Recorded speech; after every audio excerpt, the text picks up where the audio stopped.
I mean, I just think the defense as a whole has played very well. We all come in every week with a really good mindset, taking on the week. You know, it's always a new game plan.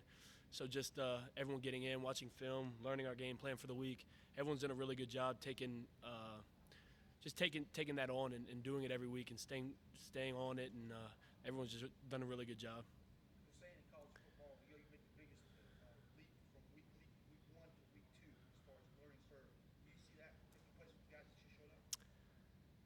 I think everyone took the off season really serious and did a really good job of learning their plays. And so I don't think it's a big jump from week one to week two. Just I think everyone came in really prepared week one, so there's not really a huge jump to be made week two.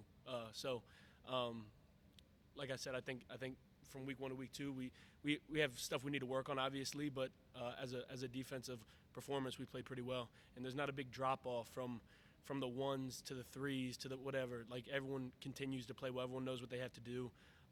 Some younger guys make some mistakes that some older guys might not, but everyone does a really good job. I saw you post game Saturday, kind of go grab DJ, put your arm around his neck, pulling. How have you handled him, trying to keep him up and focused and his confidence up? Because I know you guys are really good friends as well as roommates. Yeah. I mean, he does. I mean, he does a really good job on his own. I mean, that's not really my job. My job is just to be his friend, you know. So he does a really good job of just keeping composure. Like I've said this many times, he doesn't get too down or too up ever. So it's not really a worry for me with him. I know he's gonna be just fine. There were a lot of expectations for the defense coming into this season. You guys haven't given up a point, played, Georgia and South Carolina State. How, I guess, validating is that to now see that on paper versus just kind of talking about it? I mean, like you said, I think it's what we all expected from the offseason and everything, just how we were performing. And, I mean, it's awesome to see us come together now and do it in games. Yeah, I mean, it's really cool to see it all be put together, but there's still, like I said, a lot of stuff we need to work on and get better at throughout the remainder of the season. So just got to keep working. I'm gonna Tech coach was talking about their running back being a guy they're getting the ball to. There are a couple of quarterbacks they can play. I mean, what stands out to you about Georgia Tech? Same thing. I mean, the running backs are really good. Played him last year. He was a freshman. Both of the running backs are good.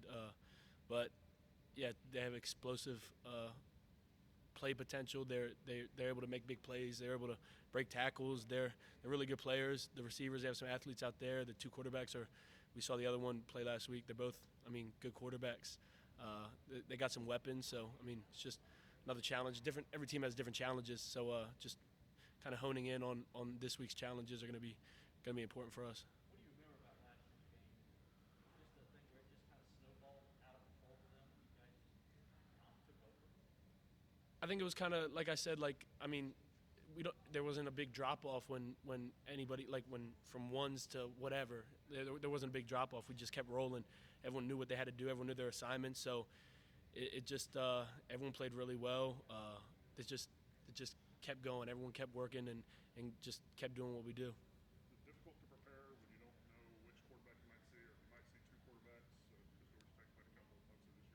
Um, I mean, it's more difficult than if it was just one, just because you gotta kind of game plan for both of them. They both have different tendencies.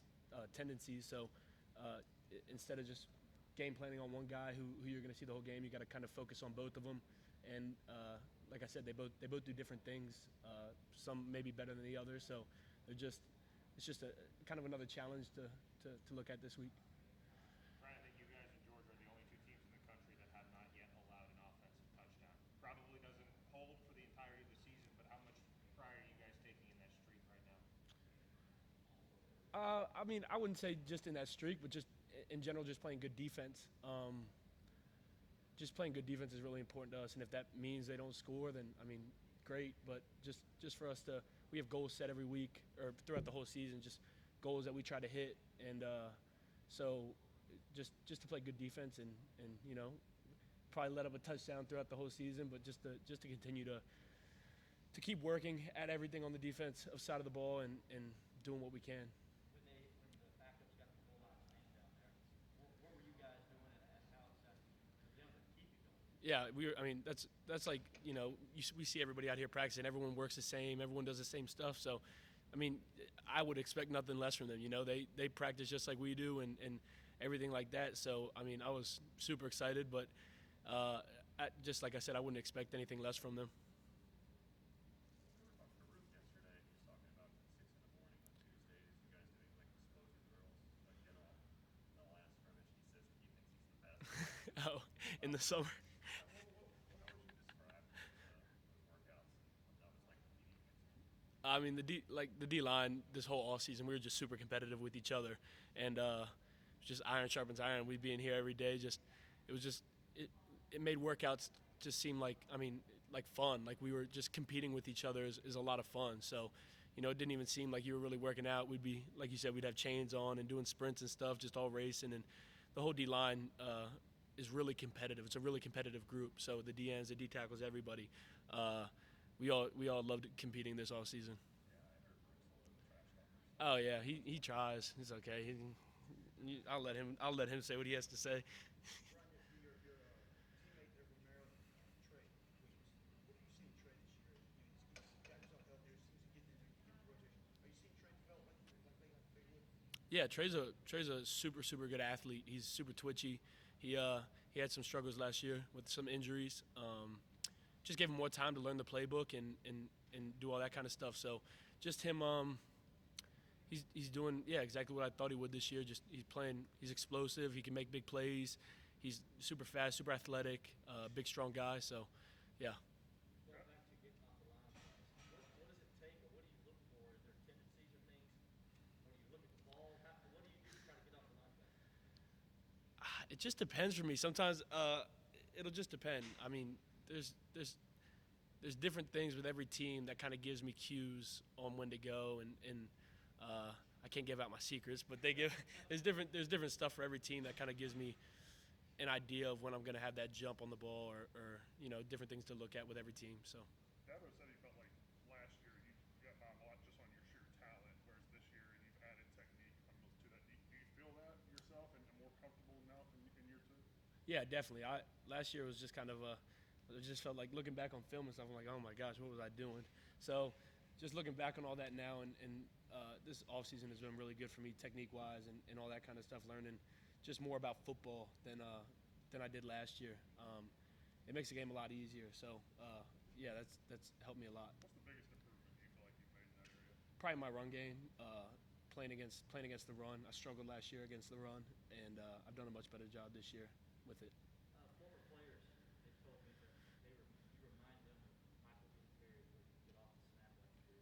Have you watched film on Michael Dean? Have you seen what they're talking about? I've seen some of his highlight tapes. Yeah, we have our film that we watch up there is a little bit more recent, but like our plays and stuff. But yeah, I've seen some of his clips from college. Yes, sir. Do you see some of you in him? Yeah, I mean he's a big athletic guy. He was a freak. He was huge, but yeah, he was just a really good athlete and massive. So just watching him, he was awesome to watch. So yeah. Tell about how important it is to learn how to take care of your body through the season. I mean, a lot of people don't understand. You guys might not be on the injury report. You might not say, how do you guys walk around multiple wounded almost all year long?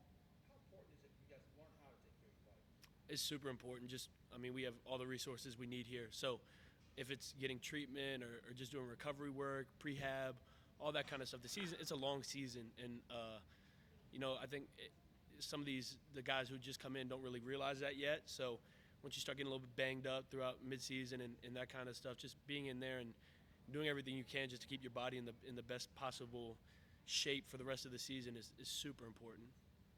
Last year, freshman year, you played in front of no crowds, quarter crowds. What was it like Saturday coming in the bus around the stadium and seeing and hearing the crowd running down the hill finally in a full stadium?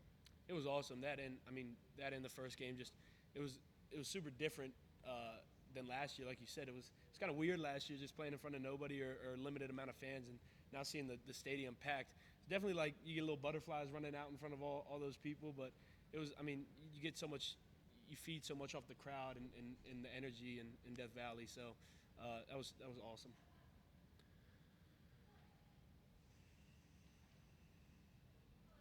Anything else here for us, Ryan? on Zoom for Brian? Hey Brian, Trevor Gross from CUTigers.com. What was it like having Tyler Davis playing beside you on Saturday?